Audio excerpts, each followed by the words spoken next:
In a world driven by connections, Oman beats at the heart of global trade routes, using integrated logistics solutions from coast to coast to bring every opportunity to your doorstep, connecting you with the thriving global markets through one of the world's fastest logistics hubs and the most efficient ports, making Oman and its ever-expanding operations a smart choice for global trade and businesses.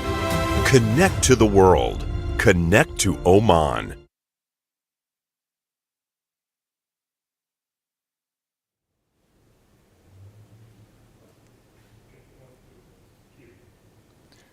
Assalamu alaikum. Hello and a very warm welcome to all audience across the time zone. And welcome to ASIAD webinar series, which is a continuation for ASIAD Group QHSSE and Sustainability Awareness Program, which is happening on a monthly basis. I am Ahmed Rawahi, the Group QHSSE Manager, and I'm delighted today to facilitate this webinar across these subject matter experts who are attending with us in ASIAD Group HQ building. Today's webinar topic will be investing in net zero. The part of this topic is to build an understanding, of course, as we always mentioning and we talk about how can targeted investment in logistics unlock the net zero towards a good future. Part of this topic today, what we are talking about, we are getting a couple of questions, and this is part of our sharing with subject matter experts, that's why we are choosing this topic, especially in Ramadan or especially during this time, and why don't we delay it? And basically, there was a reason. The suggestions were given to us as why don't we choose any health topic that is related to Ramadan or anything which is as a hot topic or a month, the holy month. So anyway, there was a reason behind that choose for this topic today. It's basically what we are celebrating during this month for Earth Day. The Earth Day is a celebration, is getting by worldwide or globally on 22nd of April every year. So the theme of this year is investing in our planet. Behind this topic or this theme, we have chosen carefully why we are going to tackle today or discuss today along with our subject matter experts. So I feel privileged today to extend our warm welcome again to all of the audience attending and investing this time with us. And please, on your behalf, I would like to welcome our best expertise who are attending with us here in the ASIAD. Warm greetings to my guest, Rumaitha Al-Busaidi, who is the Executive Board Director, Environment Society of Oman. Welcome, Rumaitha. We have also next, Hanifa Umair. I'm pronouncing that correct? Correct. Who is the head of ESG, as an Environment Social Governance from Sohar International Bank. Next, we have Jasper Huiz, as a Program Manager, Energy Transition from Port of Sohar and the Free Zone. Thank you. Of course, as usual, we are going to spare the last 15 minutes or 20 minutes or so for any questions from your side. Please feel free to drop your questions in the chat box or a comment, and we will tackle those questions accordingly. And from this time until then, please stay tuned for any progress that we are going to share with you during this discussion. So maybe I'll just start a general question or general discussion before we hit deep into this, the topic today, as based on Sultanate of Oman commitment towards net zero by 2050. Where do you see that we are going to link the net zero vision or net zero commitment towards the Vision 2040? Sure. So I think it's very important, first of all, to, when we talk about net zero, to explain what net zero is. For a lot of people, in layman terms, a lot of people assume net zero means zero emissions, and that is not correct. When we talk about zero emissions, that means there's no greenhouse gases that are being released to the atmosphere. And when we talk about net zero, there is an assumption that there will be some that are going to be released, but there are other ways that will be actually capturing that in different ways, be it in soil, be it in different technologies that are going to be using to capture those that are being released. In terms of Vision 2040, if we actually step back and look at how Vision 2040 was actually formed, we see that it actually takes on the sustainable development or the sustainable development pillars, which looks at the social, the environment, and the economic aspects. And when we talk about net zero, it actually really is very much entwined with how Oman Vision 2040 is formulated, because we're looking at, if you look at the net zero goal document itself, it talks about security and access of energy, for instance, which is the more on the social aspect. Exactly. It talks about the environment, really making sure that they're conserving as much as possible and also involving some of the nature-based solutions there. And then you have the economic aspects, which is why there is this net zero plan, and there's a transition that will be able to allow Oman as well to be able to prosper economically while reaching those targets of net zero. So there is a lot of alignment there. And I would say it's very much ambitious and achievable. But in order for us to achieve net zero, and in order for Oman Vision 2040 to actually reap these benefits as well, there's a need for a rapid and widespread adoption of new policies, technologies. There's a need for investments, which is why we're talking about this as well, in order for us to reach that target. And it's not only by focusing on the government per se, but also the industry needs to play a role, the individuals need to play a role, and all of us combined, it needs a multi-stakeholder approach and support as well in order for us to reach that target. That's great, and especially I can shed a light on that one, and I can link it to Hanifa, part of her expertise as in areas that when you mentioned about economic and the social and the people contribution towards this vision. So Hanifa, where do you see that, what projects exactly or the areas that qualify for funding and can drive, of course, for effective net zero, as we were discussing today? Yeah, I think let's start with where the biggest focus will lie for net zero to be achieved, and like most countries, it'll be the energy sector that will need to be focused, and that's no different for the Oman government. That is where they're focusing on, and we've heard lots of commitments and announcements around green hydrogen, which is where a lot of investment from the government itself, and where it'll be seeking overseas investment into Oman to support the energy transition. The next sectors that will probably will be a focus will be the industrial sector, which is manufacturing. Transport will also be one area, and then the built environment, because the buildings alone equate to up to 40% of emissions as well. So they're kind of the key focuses that will drive the most effort to get to net zero. Now, in terms of financing, the financing, I'll break it down into two ways. So there's the vehicles for financing, and then there's the activities for financing. So the vehicles are really not that different to what we already use for financing, most things. So you have loans, you have bonds, you have derivatives. These are normal instruments you use in the banking and financial services sector. And then when you flip it to the investment sector, you have funds, normal funds. You will also have just normal investing structures as well. The difference when you overlay it with the sustainability or ESG or green, however you choose to term it, is there are specific requirements or KPIs that are then linked to the financing. Right. So sustainability linked loans is one area, one example. We've seen green bonds, and green bonds have historically, or not historically, we've seen quite a diversity in the structure of these bonds, which includes assets such as transport assets. We've seen green buildings being wrapped up into green bonds, and we've seen a lot of energy efficiency assets being also wrapped up into green bonds.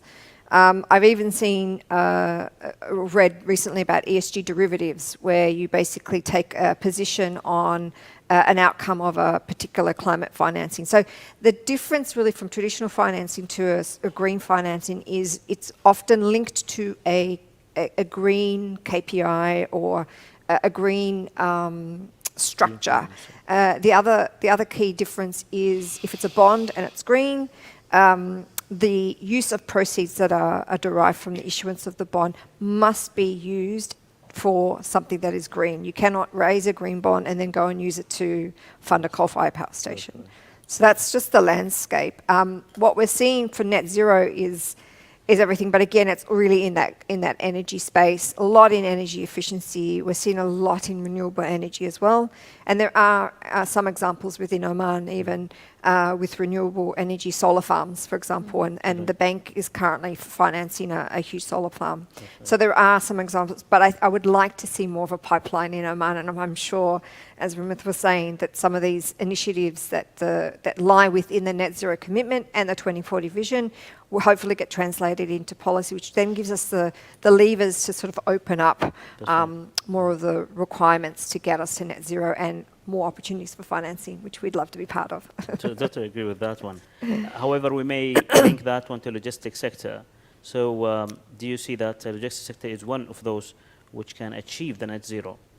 Yeah, I mean, it's a huge part. I mean, again, you know, if you look at the logistics sector, which can be quite wide in some respects, you've got ports, you've got who are, you know, property owners that have huge land assets, they have buildings. You've got shipping as well, and we know shipping has been of great focus globally around emissions, and you know, emissions trading was also flagged for the shipping sector. And then you've got the likes of third-party logistic players such as the DHLs of the world. You know, they have huge fleets. And we've seen the greening of fleets. I read an example about the Austrian Postal Service that greened its whole fleet, electrified its whole fleet. And that was financed through a sustainable financing mechanism. So the KPIs were set, and when they met those KPIs, they received a reduced cost of their debt. So I think there's huge opportunity in the logistics sector. I'd love to see more. I think, again, the focus has been on the energy sector, but that's not to say that the logistics sector can't do more. So I definitely think there's space. I haven't seen anything in the region so far on... I do believe ASEAN has done something around sustainability linked loan, but there hasn't been much in the region. I'd love to see more. Yeah, we are following the International Maritime Organization, if we are talking about the shipping. That we have mentioned earlier, especially when we talk about the reduction of the CO2. They have a commitment by 40% that it should be achieved by 2030. And also they are targeting by 2050 to reach the 70% reduction. And this is an at least, but again, this is staying as a pipeline.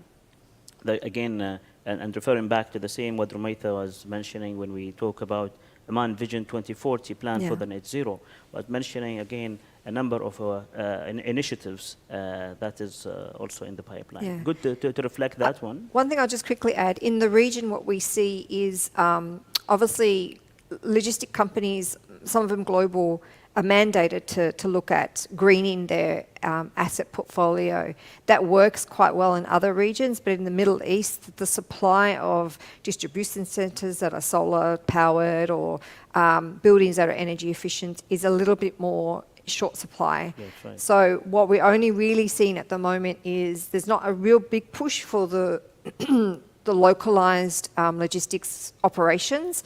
So what I would like to see is perhaps those local satellite offices of international businesses really trying to drive some of those green initiatives. And you know, the buildings won't be built unless the demand is there. So I think I really encourage that to happen. And again, we'd be happy to look at the financing around that. Of course. We can link the same when you talk about the logistics sector. We have a very good example from Sohar Port and the Free Zone.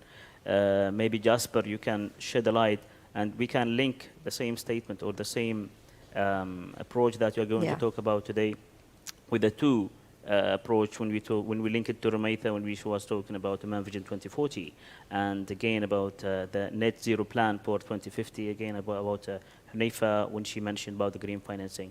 So floor is yours, if you can just shed a light on the projects and the Sohar Port and Free Zone.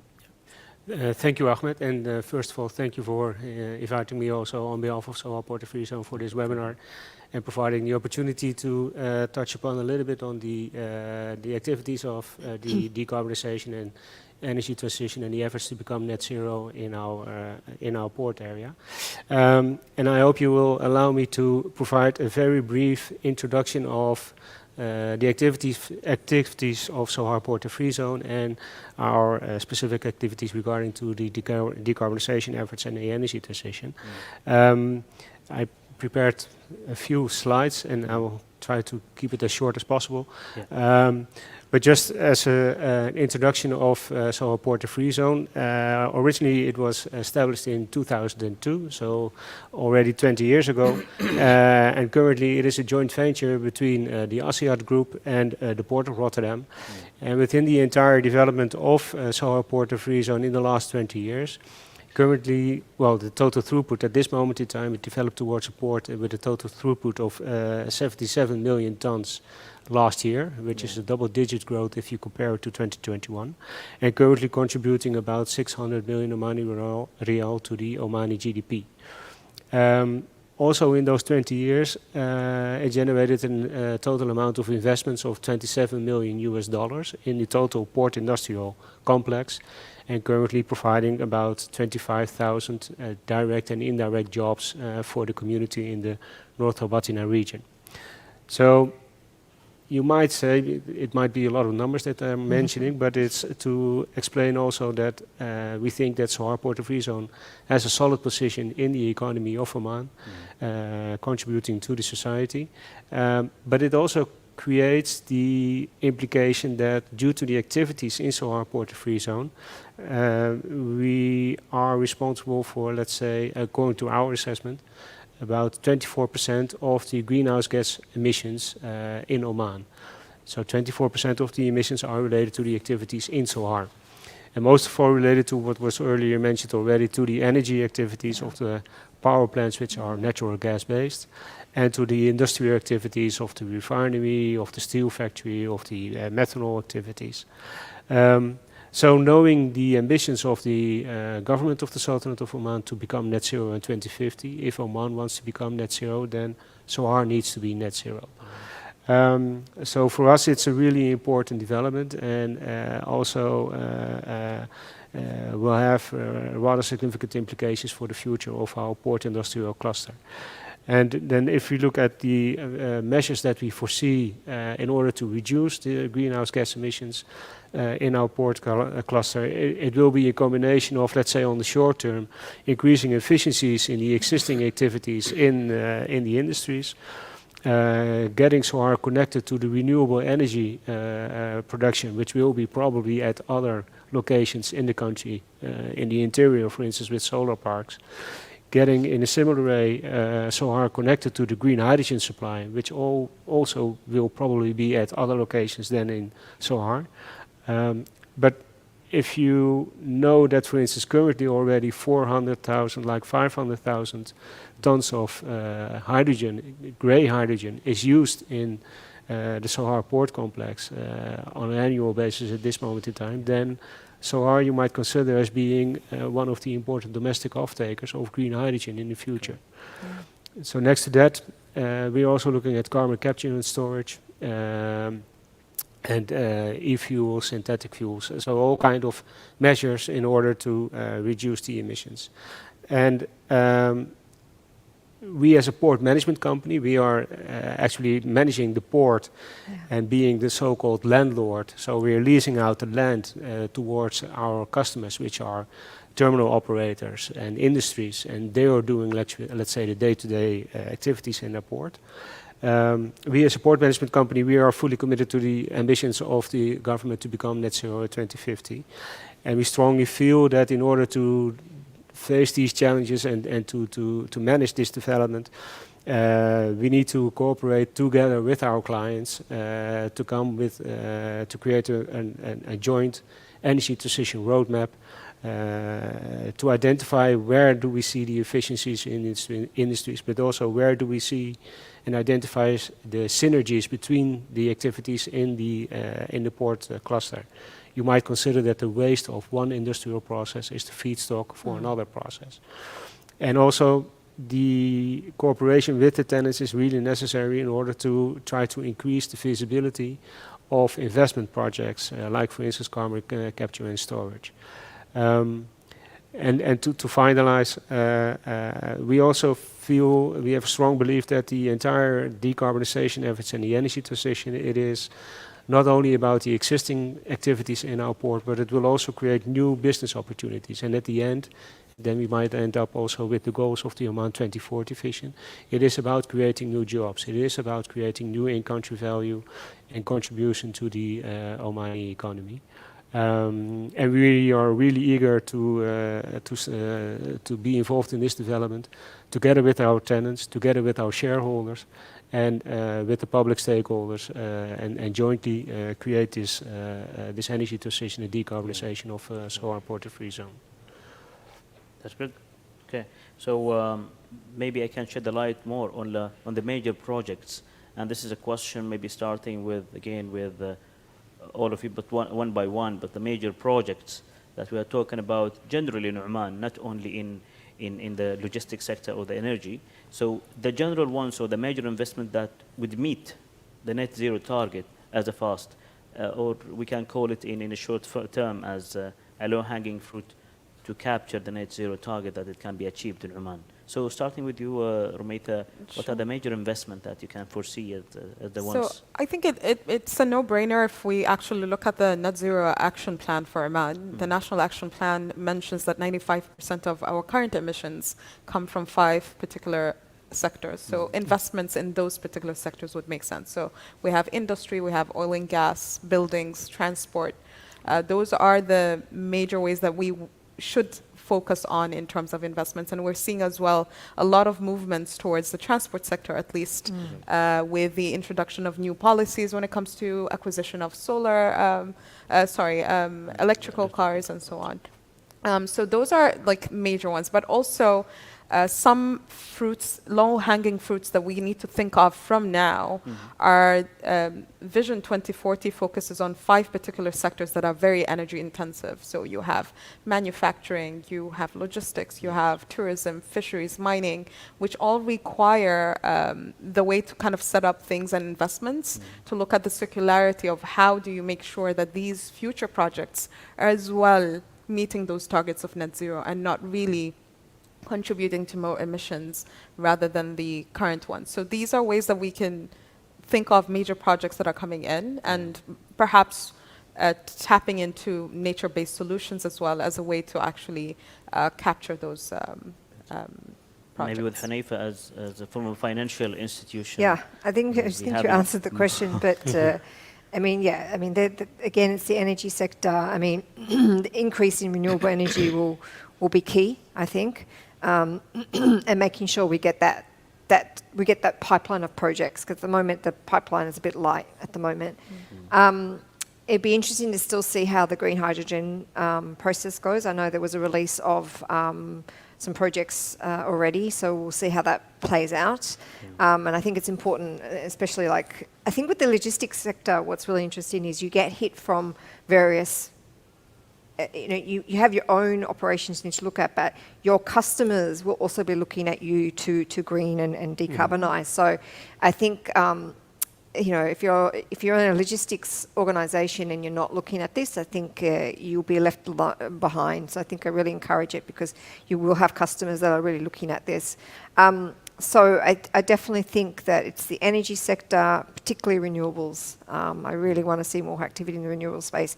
The biodiversity or the natural capital piece is a really interesting piece, because it does act as a carbon sink for the government, and mangroves in the Oman is a really good example of where nature-based services can provide a carbon sink. And there is I know the Ministry of Finance is very focused on mangrove restoration as well, because that also has another benefit, because it protects the coastline. And again, if you think of us as a bank, I'm interested in that, because we have assets that are potentially along the coastline of Oman, and we want to protect those assets and the value in those assets in our portfolio. Things like manufacturing of steel, etc. I haven't heard much of within Oman, but what I've seen across the region is the decarbonisation or using renewable energy for steel plants, etc. And again, that's been, obviously there's many drivers, but customer base of the steel manufacturers is really driven it. So the BMWs of the world are demanding that the steel is certified under ASI and is produced with not just renewable energy but reduced carbon intensity. So I think some of those energy efficiency smarts as well will also be something we were happy to look at. I mean, we can even look at financing a fleet of vehicles that may be EV or hydrogen, vehicle suite.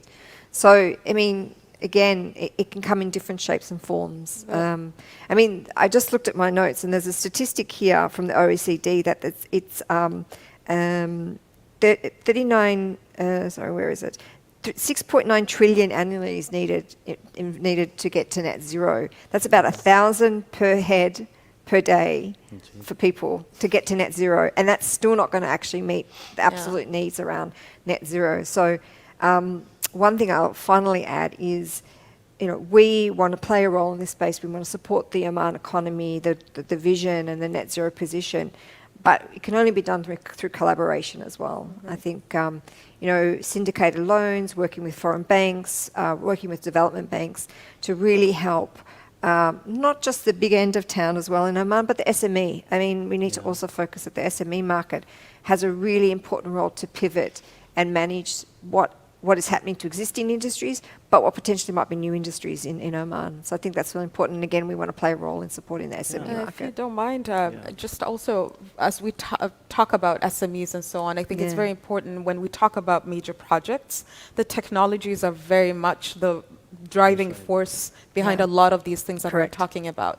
And within this region, I think there is still a lack of talking about the adoption of more technologies that will help us reach that net zero target, and enhancing that SME community as well to kind of tap into these opportunities as well and innovate into more opportunities when it comes to that. Maybe she touched, Hanifa, she touched on one of the critical points related to the society role.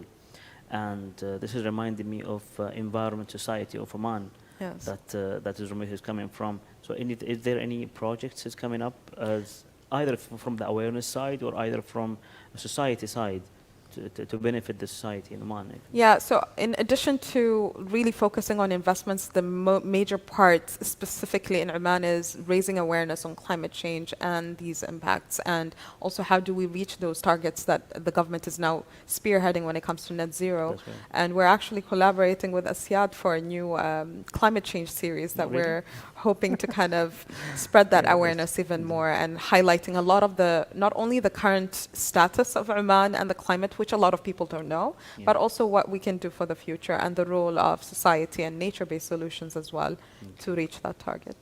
Maybe you can reflect in the same with Jasper. If any major projects, top of your head, even the collaborations, not only from Port of Suhar side, even those tenants, if you're contributing with any of the projects, or even anything related to outside of Oman, which can benefit Oman at the end of the day.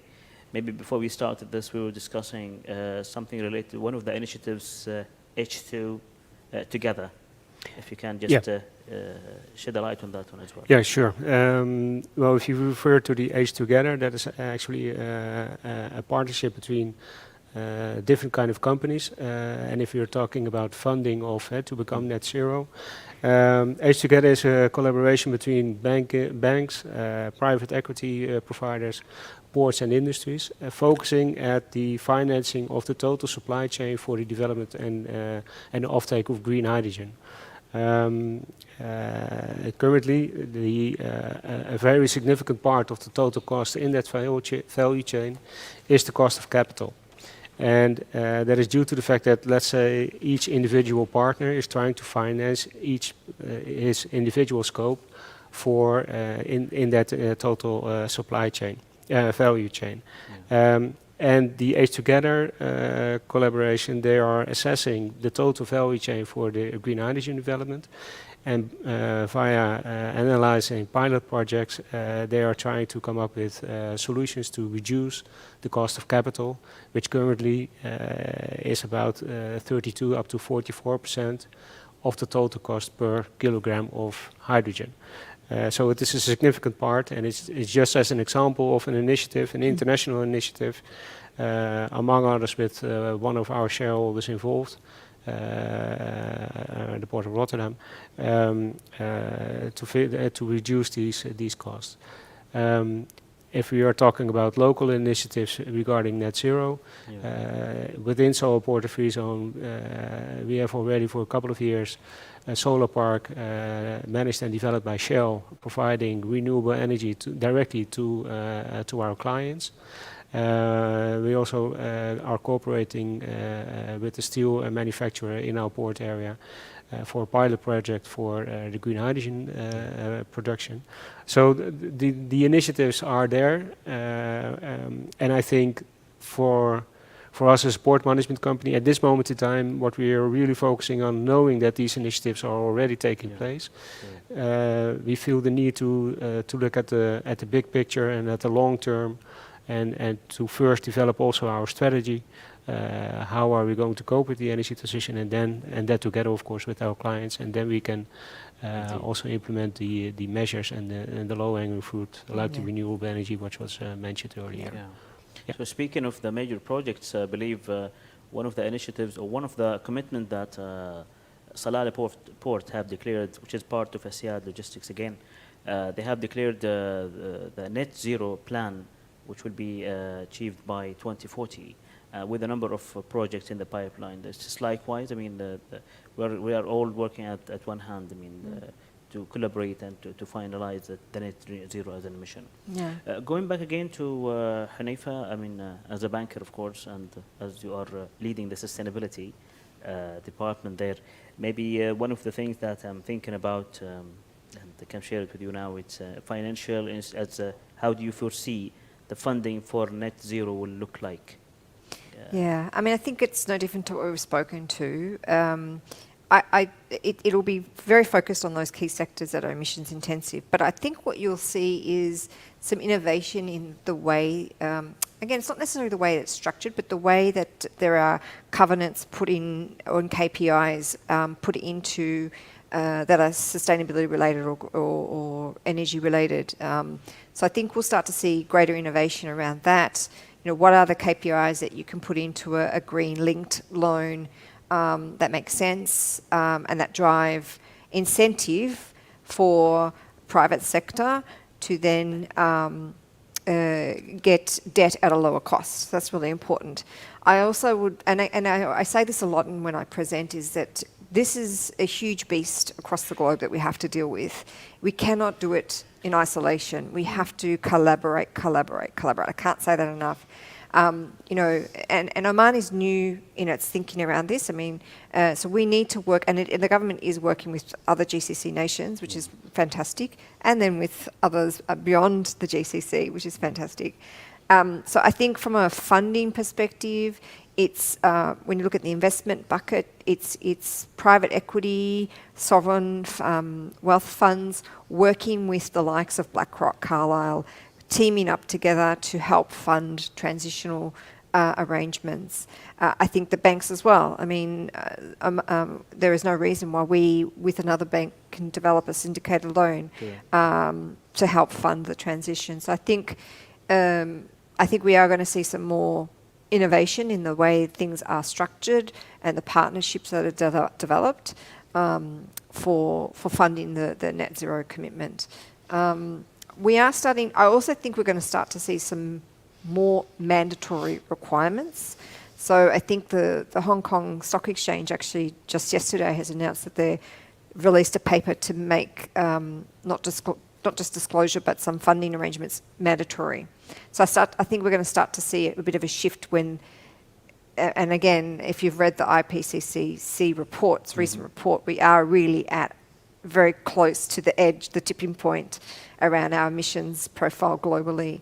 So I think as we get closer to that, we're going to start to see some more harder, stronger incentives and rules around trying to shift the capital and get, because it scales the problem at the moment. We are doing a lot of, I read a statistic about all the renewable energy that was invested last year, which is huge. It's still only accounting for a small percentage of global energy mix. Indeed. So, we really need to ramp this up. So it'd be quite interesting to see. And the other thing I forgot to mention is transitional funding. So one of the other things is we go and build green buildings, new buildings, LEED certified buildings, fantastic. But what happens to our legacy brownfield assets? That the same can be applied to other industries. So, how do we look at transitioning those assets to meet the needs of the net zero commitment? So looking at transitional finance, which is a little, it's growing in popularity. It was a little bit high risk, and so it wasn't focused. But things like how do you retrofit buildings so that we bring them to standard? And how do we look at things that are existing? How do we repurpose, pivot them to fit in a decarbonised world? So I think that's really important as well. Great. So you just reminded me when you said about the requirement which is coming up. Do you see that any of the TCFD, like a task force on a climate change financial disclosure that already in place being cascaded, or some of the organizations Oman already is following? Yeah, so I think TCFD, we're seeing pockets across the GCC looking at it. I'm a bit more pragmatic when I look at those things, because if you look at the detail within TCFD, it's quite a big task to take on, and I think data is important. And again, it's another one. I say collaboration, but data is really important as well. And I just don't think, and I want to be pragmatic, because I don't want to put an ask on our customer base and future customer base that's actually going to be difficult for them. I want to work with our customer base to take them on the transition path. So, I'm of the view that it doesn't have to, TCFD provides a good guide to understand where your risk and opportunity are from climate risk. And I think it is a good tool for transparency, again, to the investment community and the capital markets who are starting to use this to inform their investment decisions. I don't believe we need to go to the utmost detail around where our climate risk and opportunity is, but I think we do need to, and it is our duty really, to show that we are looking at this and that we're responsible, and that we're looking at how we can help those high-risk customers or clients of the bank transition and move them. And it's good for them. There's opportunities for a lot of our customer base to pivot their businesses, look at how, just a simple energy efficiency, an energy audit, and a look at their business from an energy efficiency perspective can help them tremendously save costs. And if it means that we have to put in solar, or we have to change a process or put some technology, then we're happy to try and look at financing that. Right. And again, this is all about investing in the longevity of these customers, organisations within the Oman economy. So I think it's imperative on us to be pragmatic and support. So before we rush into the questions from the audience, maybe in 2 minutes, maybe you can wrap up from your side, Rumaitha. In relation to the net zero, what should we do as a first, the thing that we can give it as a priority so that we can achieve it as an Oman, not only as logistic-wise? Right. I think the major important thing as the first step is to look at what you already have, as in companies, your portfolio, your investments, and then really understand what you need to do in terms of how do I make it circular? How do I make sure that I don't contribute more than what I should have, or reduce as much as I can when it comes to carbon emissions? And then the second thing is to really advise or inform yourself on the other opportunities that are out there that are available. I think the energy sector, as we all mentioned, is a key sector to really make sure that they reduce their contribution to emissions. So that would be an important sector as well to look into. Right. And then removing carbon technologies, be it nature-based solutions, planting trees, finding these opportunities to actually make sure that you can remove carbon and have a constant conversation, I think is very important for all of us to make sure that we are all very well aware on our individual contributions and organizational contributions and how we could do more. I think those are very pragmatic steps that we could take on immediately as we reach that goal. And from a financial background, of course, and an expertise from a finance. Yeah, again, look, let's start talking to your bankers. They understand this space, particularly at Soha. We're running awareness sessions. so that the banking staff understand what is needed to support a net zero transition and support the Oman government. I also think the industries need to start talking to each other. Again, not everyone has the answers to this, and as industries, I think working together can help sort of move the dial on the net carbon requirement. I also want to, and I always say this, it doesn't necessarily mean you have to spend a lot. It doesn't necessarily mean you have to, it comes at a huge cost. And I think we're starting to see different ways of looking at value, CapEx upfront, but value driven through in the longer term. And there's models now starting to look at the payback period for some of these investments. So you may think, oh my God, it's going to cost me more, but I encourage you to look differently at the cost and look at the value over time.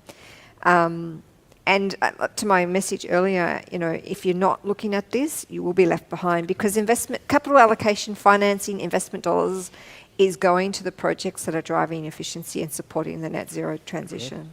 Yeah. And Jasper, from your side as well, looking at it from a perspective, of course, for logistics will be more specific. So do you see that if you can give it a generic question for a net zero, where do you see that as an advice from a subject matter expert that we can invest in, or at least we can have it an approach or a better approach that we can benefit from what's available around the world now, from technologies like Romita was mentioning, or either from speak to bankers, as Hanifa was saying. So if you can share with us what's your opinion on that one? Yeah, no, I think, and that also matches, I think, with the previous answer. Cooperation is key. Cooperation with the tenants, but also with our partners. From Sohar perspective, that means also cooperation with ASEAN, for instance, regarding the opportunities which might be there regarding new alternative fuels, and what the implication of that will be for the market on the bunkering, for instance, bunkering opportunities. So working together with ASEAN, obviously, well, not obviously, but Port of Rotterdam, they have a lot of experience regarding the energy transition, because they started about, let's say 6-7 years ago with this entire development. So yeah, I would recommend, don't invent the wheel again. Use the expertise that is available in the market, for instance at the Port of Rotterdam, and take the benefit of that for translate it towards the local circumstances and what is needed here in Oman. And the last example, that is also coming back to working together with our tenants. It is about the tenants that they can also learn from each other, but we can also work together to figure out which conditions are truly needed in order to be able to invest. And sometimes it's about financial aspects and financial conditions, but sometimes it's also about a clear understanding or clear regulation for new developments. Just a very brief example regarding circular economy and using waste as being feedstock for industrial processes. Yes. It might be that there is some initiative needed in order to make that possible as being a circular economy activity, and in that sense contributed to the reduction of greenhouse gas emissions. So that is an example of regulation that we might pay attention to by working together and figuring out what is needed in order to be able to invest. Yeah.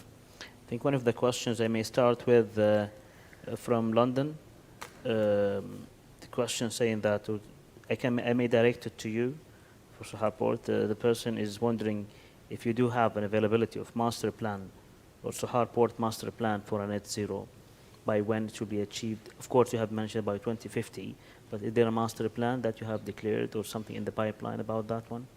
Yes, well, of course, the ambition is to become net zero in 2050, not to have a master plan in 2050. But yeah, we are currently working at assessing what is truly needed for the long term and creating that master plan. And hopefully we will have a clearer picture on that along this year. But yeah, that is to be that takes time. Yeah. Okay, clear.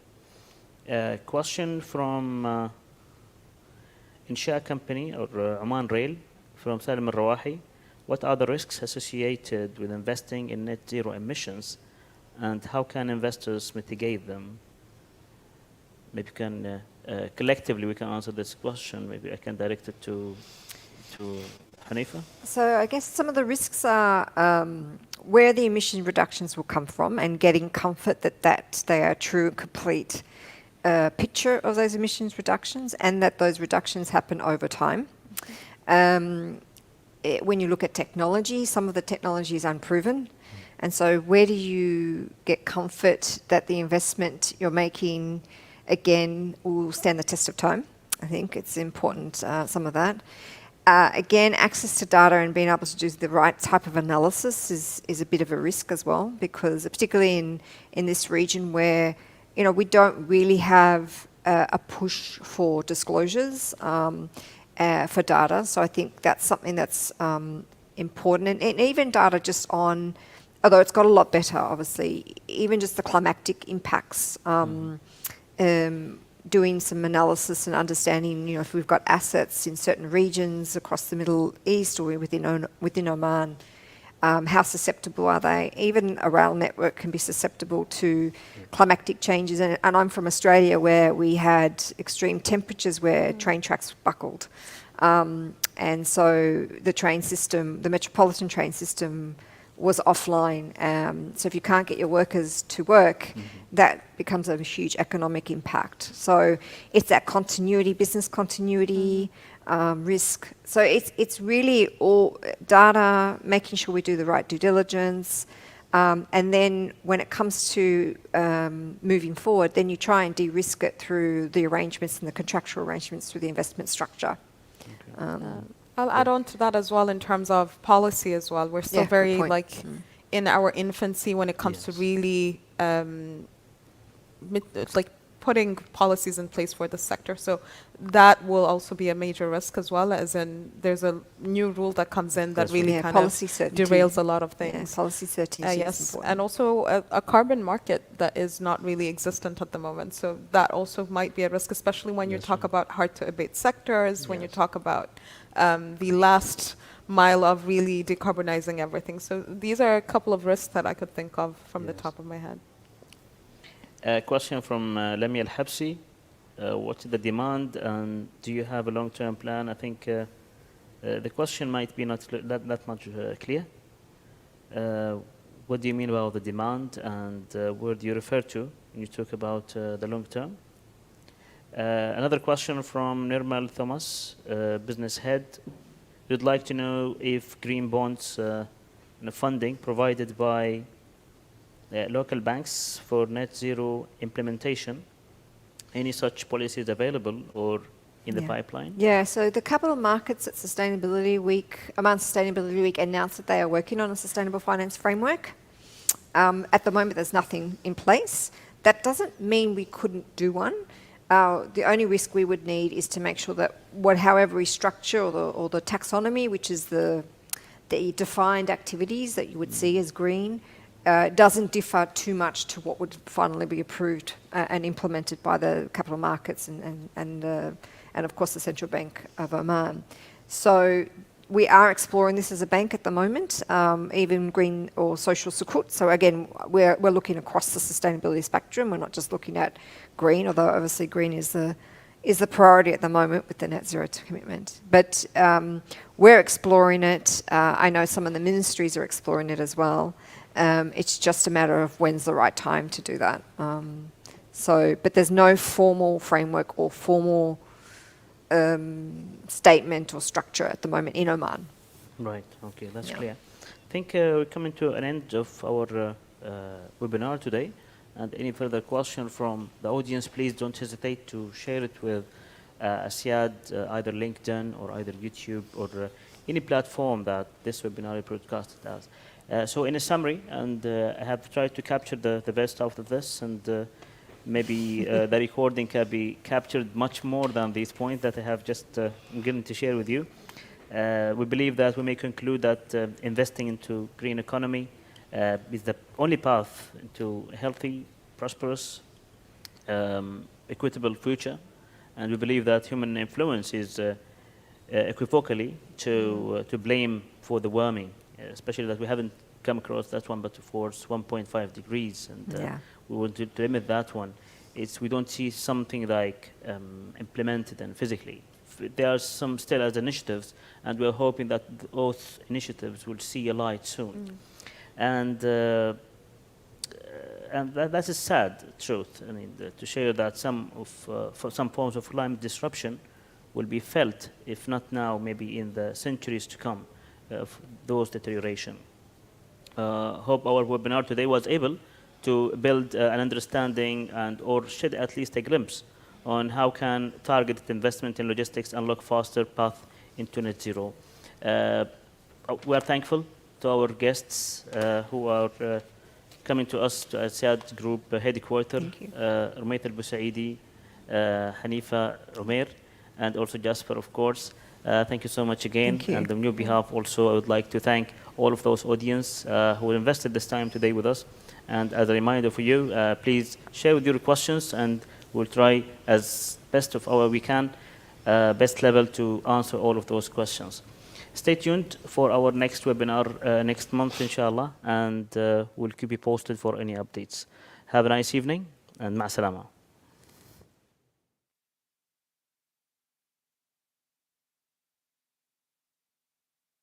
In a world driven by connections, Oman beats at the heart of global trade routes, using integrated logistics solutions from coast to coast to bring every opportunity to your doorstep, connecting you with the thriving global markets through one of the world's fastest logistics hubs and the most efficient ports, making Oman and its ever-expanding operations a smart choice for global trade and businesses.